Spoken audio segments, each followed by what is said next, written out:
¿Qué tal, maestra? Tenemos el artículo investigado, la microbiota en la salud humana, técnicas de caracterización y transferencia.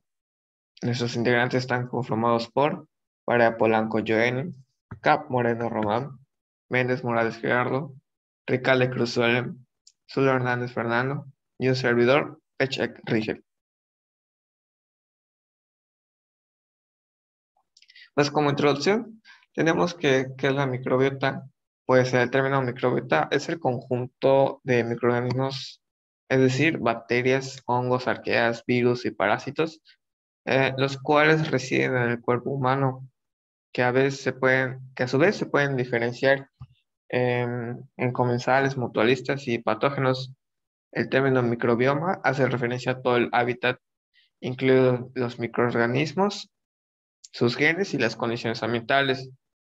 Para determinar la composición de la microbiota, siempre se han utilizado cultivos microbiológicos, pero hoy en día se sabe que la mayor parte de los microorganismos de este ecosistema no se pueden cultivar con los medios tradicionales, siendo únicamente posible su detección tras la secuenciación de ADN como huella genética. La utilización de técnicas moleculares ha permitido identificar y asignar taxonómicamente a la mayoría de los microorganismos sin necesidad de cultivarlos.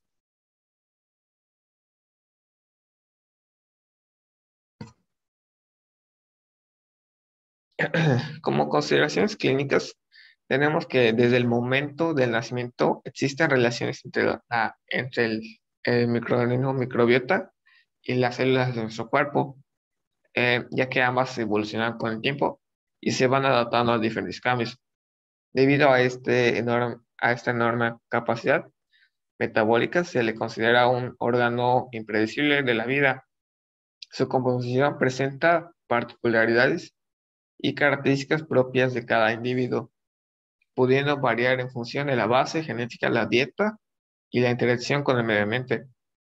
Y conforme han avanzado los estudios, se ha llegado a que se necesita un microbiota sano para poder alcanzar un estado de salud adecuado.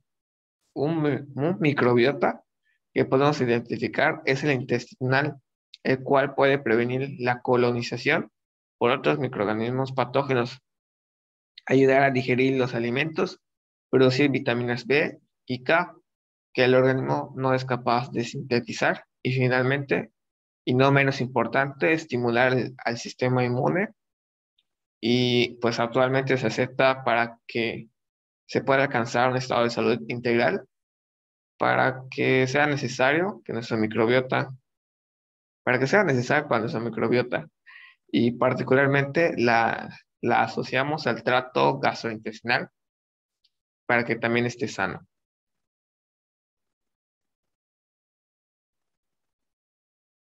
Bueno, y aquí tenemos la transferencia de materia fecal, el cual es el conjunto de microorganismos, es decir, bacterias, hongos, arqueas, virus y parásitos, los cuales reciben en el cuerpo humano, que a su vez pueden diferenciarse en comerciales mutualistas y patógenos. Algunas enfermedades donde la transferencia fecal tiene potencial terapéutico son enfermedad inflamatoria intestinal, obesidad, síndrome de la fatiga crónica y enfermedad auto, autoinmunes. De igual manera tenemos que la transferencia microbiótica fetal, TMF, ayuda a mejorar el colon a las bacterias. Este, el procedimiento ayuda a restaurar las bacterias buenas que han sido eliminadas o a reducir por el uso de antibióticos, o sea que mejora la flora intestinal. Restaurar este balance en el colon facilita combatir las infecciones.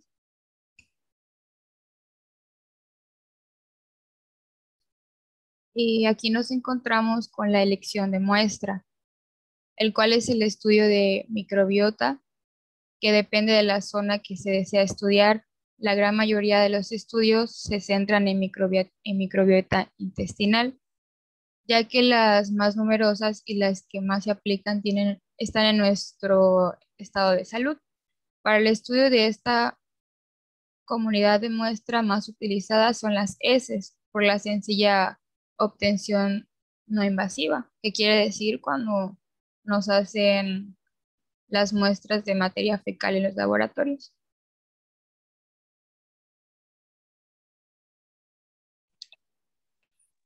A continuación tenemos la recogida, conservación y transporte, que en el caso de las muestras de las heces se recomienda que si se hace en un hospital se recolecten el coprocultivo y se congelen inmediatamente a -80 °C, aunque también son aceptadas temperaturas superiores hasta -20 °C. La congelación previene posibles cambios en las comunidades microbianas hasta que se pueda realizar la extracción de ácidos nucleicos. Si se realiza en el hogar, se recomienda que inmediatamente que se haya recolectado la muestra, se meta en el congelador, porque si se espera más tiempo puede afectar los microorganismos y se pueden perder. Esta muestra en el congelador puede durar hasta 7 días y no le pasará nada. Seguidamente tenemos el procesamiento de la muestra, que una vez que se extrajo la muestra no se puede usar directamente, ya que dentro de una misma pueden existir diferentes microambientes con variación en la composición de su microbiota, y por ello es muy importante realizar una buena homogenización mecánica antes de comenzar el proceso de extracción.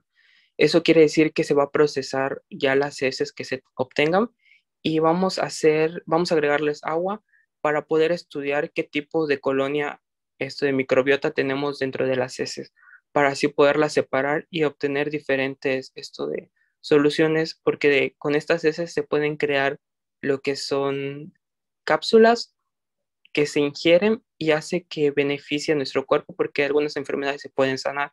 Y otra opción sería que por un tubo, por el tracto rectal, se introduce y se hace un lavado con las mismas heces. Esto hace que las heces se peguen en las paredes del colon y también es beneficiario para el cuerpo, porque los estudios han demostrado que las enfermedades disminuyen el riesgo en el ser humano.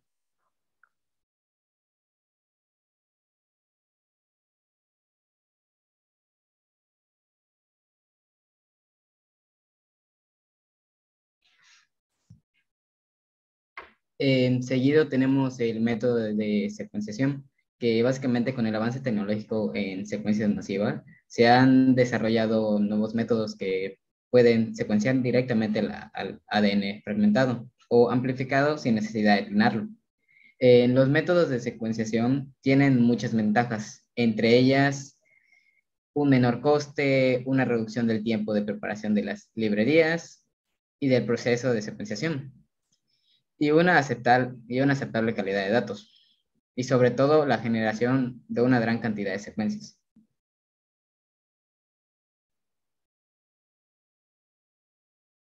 Por consiguiente, el 90% de éxito según sus promotores.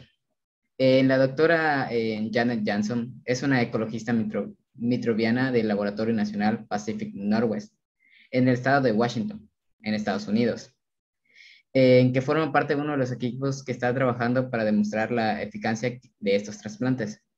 Uno de los casos más impactantes que vio fue el de una mujer de 61 años que tenía una diarrea crónica de 8 meses y que había perdido alrededor de 27 kilos.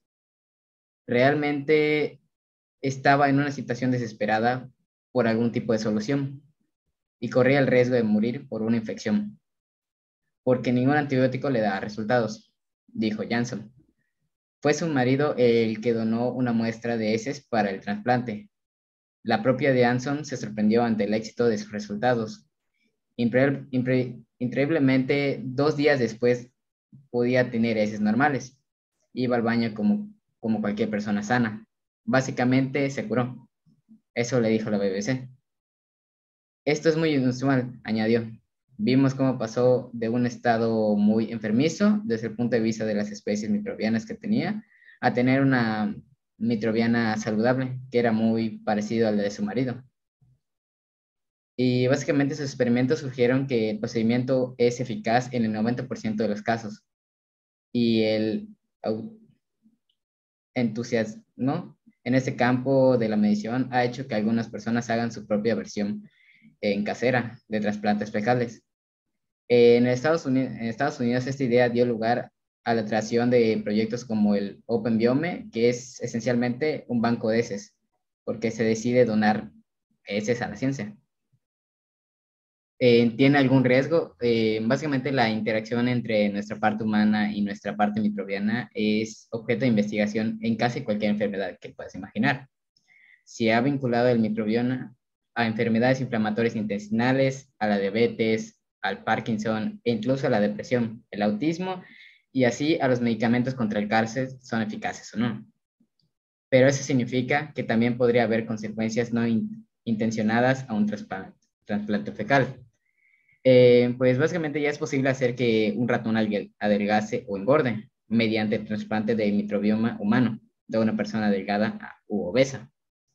Pero todavía no se ha determinado si eso mismo ocurre entre humanos. También está el riesgo más obvio de transferencia con el trasplante de microbios peligrosos que causan otras enfermedades. Por eso los científicos están tratando de alejarse de la donación de heces y más bien avanzar hacia la donación de cócteles de bacteria.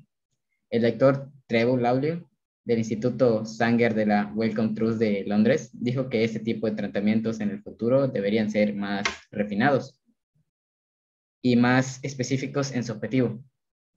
Las heces están formadas por una comunidad indefinida y cuando desarrollas un medicamento lo principal es la seguridad del paciente, dijo. Un ejemplo de eso sería la bacteria Clostridium difficile, que produce estas colonias de color negro en una placa Petri.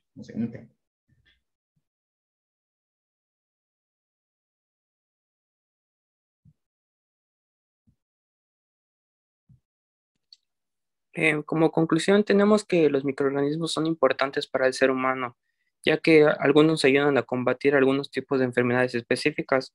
También pudimos observar que mediante la materia fecal podemos recibir tratamiento de algunas enfermedades. Para poder llevar a cabo estos procesos, es importante conocer la manera correcta y llevarlos a cabo. Es decir, que las personas que han hecho su propio método casero de crear estas cápsulas no está de todo correcto, porque sí tiene que hacer una separación de los tipos de microorganismos, ya que podría ser perjudicial para la salud. En vez de ayudar, va a perjudicar. Así que tiene que hacerse un estudio correctamente para poder llevar a cabo esto, porque si lo hacemos así de manera casera, podría ser afectatorio para nuestro cuerpo. Y pues ya eso sería todo por nosotros. Muchas gracias.